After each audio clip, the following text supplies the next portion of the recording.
Hello friends, আজ আমরা সংখ্যাতত্ত্ব বা নাম্বার সিস্টেমের প্রথম পাঠ নিয়ে আলোচনা করব। সংখ্যা বা নাম্বারস হলো গণিতের ভিত।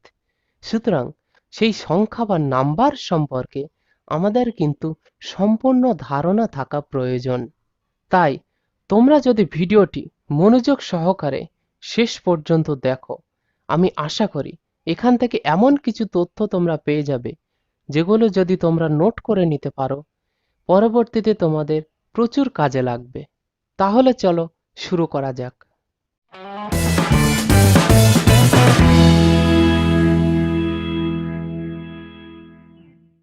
প্রথমে আলোচনা করব সংখ্যার ধারণা বা নাম্বারস বলতে আমরা কি বুঝি বা কত প্রকারের নাম্বারস আছে সেগুলি আমরা জানব। প্রথমে আছে স্বাভাবিক সংখ্যা বা ন্যাচারাল নাম্বারস। ন্যাচারাল নাম্বারস বা স্বাভাবিক সংখ্যা আমাদের শুরু হচ্ছে 1 থেকে, অর্থাৎ 1, 2, 3 এরকম করে অসীম পর্যন্ত সংখ্যা। এই সংখ্যাগুলোকে আমরা বলি স্বাভাবিক সংখ্যা। অখণ্ড সংখ্যা বা হোল নাম্বারস। অখণ্ড সংখ্যা হলো 0 থেকে শুরু হচ্ছে, শূন্যর সঙ্গে স্বাভাবিক সংখ্যাগুলোও আমরা ধরে নেব, তাহলে আমরা টোটাল অখণ্ড সংখ্যাগুলো পাবো, যেটাও অসীম পর্যন্ত আছে, অর্থাৎ এই সংখ্যাগুলো 0 থেকে শুরু করে অসীম পর্যন্ত। পূর্ণ সংখ্যা বা ইন্টেজার্স। সমস্ত ধনাত্মক ও ঋণাত্মক অখণ্ড সংখ্যাগুলোই হলো পূর্ণ সংখ্যা বা ইন্টেজার্স, যেমন -3, -2, 4 ইত্যাদি। মূলদ সংখ্যা বা রেশনাল নাম্বারস। সেই সংখ্যাগুলিকে আমরা মূলদ সংখ্যা বা রেশনাল নাম্বার বলবো, যে সংখ্যাগুলিকে আমরা p/q আকারে লিখতে পারি, যেখানে p এবং q হলো পূর্ণ সংখ্যা। মানে p এবং q কে পূর্ণ সংখ্যা হতে হবে এবং q নট ইকুয়াল টু 0, অর্থাৎ q কিন্তু 0 হলে হবে না। যেমন আমরা একটা উদাহরণ দিই, 1/7 একটি মূলদ সংখ্যা, কারণ p/q আকারে আছে। যেমন -13 একটি মূলদ সংখ্যা, এটি p/q আকারে যদি আমরা প্রকাশ করতে চাই তাহলে -13/1 আমরা লিখতে পারি, যেখানে p ইকুয়াল টু 13 এবং q ইকুয়াল টু 1, অর্থাৎ এটিও একটি মূলদ সংখ্যা। অমূলদ সংখ্যা বা ইররেশনাল নাম্বারস, যে সংখ্যাগুলিকে p/q আকারে লেখা যাবে না, যেমন √3 একটি সংখ্যা যেটার করণী, অর্থাৎ এই রুটটা কিন্তু নিরসন করা যায় না, সুতরাং এটাকে p/q আকারে লেখা যাবে না। যেমন 2 + √5, এই সংখ্যাগুলি হচ্ছে অমূলদ সংখ্যা বা ইররেশনাল নাম্বারস। অযুগ্ম বা বিজোড় সংখ্যা বা অড নাম্বারস। এই সংখ্যার সঙ্গে আমরা অনেকেই পরিচিত, অর্থাৎ যে সংখ্যাগুলি 2 দ্বারা বিভাজ্য নয় সেগুলো হলো বিজোড় সংখ্যা বা অযুগ্ম সংখ্যা। যেমন 1, 3, 5, 7, 9 ইত্যাদি। যুগ্ম বা জোড় সংখ্যা বা ইভেন নাম্বারস হলো সেই সংখ্যাগুলি যেগুলো 2 দ্বারা বিভাজ্য, অর্থাৎ 2, 4, 6, 8 ইত্যাদি। একটু লক্ষ্য করলে তোমরা বুঝতে পারবে যে একটা বিজোড় সংখ্যা থেকে পরবর্তী বিজোড় সংখ্যার পার্থক্য হলো 2, অর্থাৎ 2 করে বেড়ে গেছে। তেমনইভাবে প্রতিটা জোড় সংখ্যা থেকে পরবর্তী জোড় সংখ্যার তফাৎ বা পার্থক্য হলো 2। মৌলিক সংখ্যা বা প্রাইম নাম্বারস, যে সংখ্যাগুলিকে 1 এবং সেই সংখ্যা ছাড়া অন্য কোনো সংখ্যা দিয়ে ভাগ করা যায় না, সেই সংখ্যাগুলিকে বলা হয় মৌলিক সংখ্যা বা প্রাইম নাম্বারস। যেমন 2, 3, 5, 7, 11 ইত্যাদি সংখ্যাগুলি হলো মৌলিক সংখ্যা, অর্থাৎ এই সংখ্যাগুলো 1 এবং নিজেদের দ্বারাই বিভাজ্য। যৌগিক সংখ্যা বা কম্পোজিট নাম্বারস, যে সংখ্যাগুলিকে আমরা 1 এবং সেই সংখ্যা ছাড়াও অন্য সংখ্যা দিয়ে ভাগ করতে পারি, সেই সংখ্যাগুলিকে বলা হয় যৌগিক সংখ্যা বা কম্পোজিট নাম্বারস। যেমন 4, 6, 8, 9, 10 ইত্যাদি। একটু লক্ষ্য করলে তোমরা দেখতে পাবে যে আমি যে মৌলিক এবং যৌগিক সংখ্যাগুলি লিখেছি সেই সংখ্যাগুলির মধ্যে কিন্তু প্রথম যে স্বাভাবিক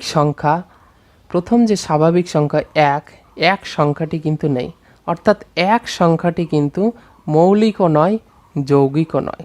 2 হলো একটি মৌলিক সংখ্যা যেটি কিন্তু জোড় সংখ্যা, এবং 2 হলো সবচেয়ে ছোট মৌলিক সংখ্যা।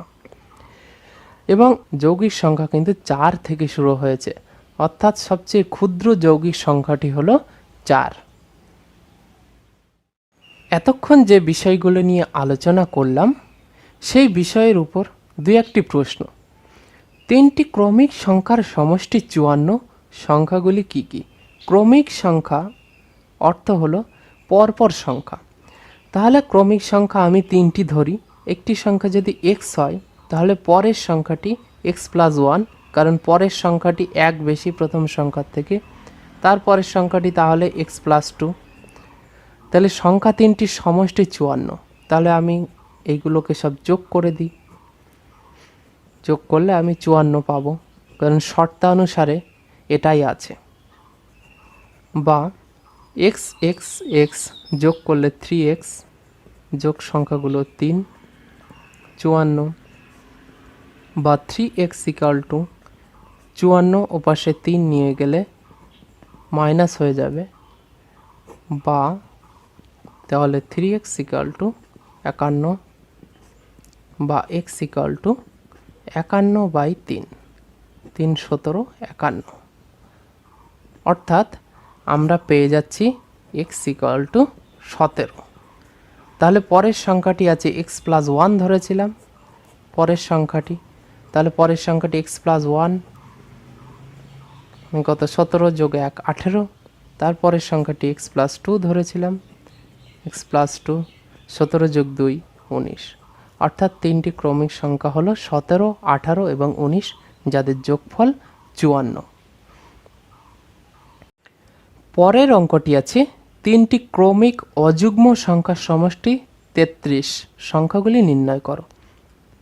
ক্রমিক অযুগ্ম সংখ্যা বলেছে, তাহলে প্রথম সংখ্যাটি যদি আমি x ধরি, পরের সংখ্যাটি কত হবে? যেহেতু অযুগ্ম সংখ্যা এবং একটি অযুগ্ম সংখ্যা থেকে পরবর্তী অযুগ্ম সংখ্যার তফাৎ হলো 2, তাহলে পরবর্তী সংখ্যাটি হবে অবশ্যই x+2, এবং আরেকটি সংখ্যা হবে তাহলে x+4। তাহলে শর্তানুসারে এই 3টি সংখ্যার যোগফল হলো 33। ঠিক আগের মতো আমি এখানে সমাধানটি করব। 3x যোগ 4 আর 2 6, 33। বা 3x = 6টা ওপাশে গেলে বিয়োগ, 33 থেকে 6 বিয়োগ করলে 27। বা x = 27/3, 3 9 27। তাহলে আমরা x পেয়ে গেলাম 9, তাহলে x = 9। তাহলে পরবর্তী অযুগ্ম সংখ্যা x+2 ধরেছি, x+2 9 আর 2 11। পরের অযুগ্ম সংখ্যাটি x+4 9 আর 4 13। অর্থাৎ 3টি অযুগ্ম সংখ্যা 9, 11 এবং 13। একইভাবে আরেকটি প্রশ্ন দেওয়া আছে, 5টি ক্রমিক যুগ্ম সংখ্যার যোগফল 60, বড় সংখ্যাটি কত? এই অঙ্কটি তোমরা উপরের অঙ্ক দুটিকে অনুসরণ করে নিজেরাই করে উত্তরটি কমেন্ট বক্সে জানাবে। এবার আমরা একটি গুরুত্বপূর্ণ বিষয় নিয়ে আলোচনা করব। আমরা মৌলিক সংখ্যা সম্পর্কে পূর্বেই জেনেছি। মৌলিক সংখ্যা সম্পর্কে আরও দু একটি তথ্য। 1 থেকে 25-এর মধ্যে মৌলিক সংখ্যা আছে 9টি, 1 থেকে 50-এর মধ্যে মৌলিক সংখ্যা আছে 15টি, 1 থেকে 100-এর মধ্যে মৌলিক সংখ্যা আছে 25টি। এই তথ্য 3টি আমাদের কিন্তু জেনে রাখা দরকার, কারণ এখান থেকে কিন্তু প্রশ্ন আসতে পারে। যেমন একটি প্রশ্ন দেওয়া আছে, 26 থেকে 50-এর মধ্যে কটি মৌলিক সংখ্যা আছে?